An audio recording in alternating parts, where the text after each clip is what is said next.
President Barack Obama said Thursday in Washington that U.S.-Indian relations are among his highest priorities, and he looked forward to visiting India in November.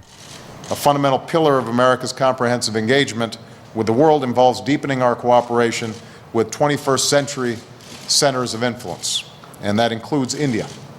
Earlier, U.S. Secretary of State Hillary Clinton launched the inaugural U.S.-India Strategic Dialogue with praise for India as a rising global and economic power.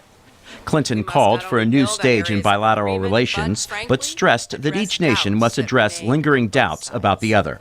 Doubts among some Indians that the United States only sees India or mainly sees India in the context of Afghanistan and Pakistan, or that we will hasten our departure from Afghanistan, leaving India to deal with the aftermath. Doubts in America that India has not fully embraced its role in regional and global affairs or will not make the economic reforms needed to foster additional progress. In his remarks, Indian Foreign Minister S.M. Krishna said both countries have a stake in peace and stability in South Asia, especially in fighting terrorism and extremism.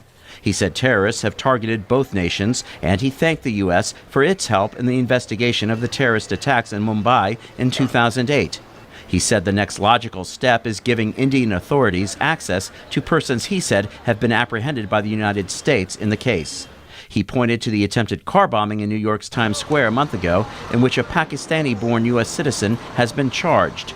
Krishna suggested that anti-terrorism efforts by the U.S. have been too narrowly focused on al-Qaeda.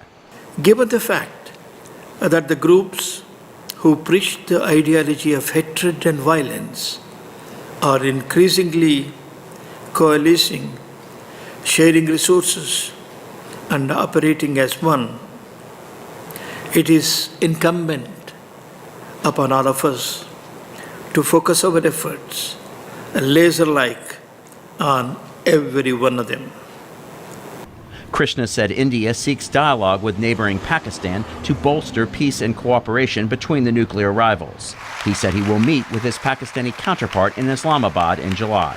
Robert Raffel, VOA News.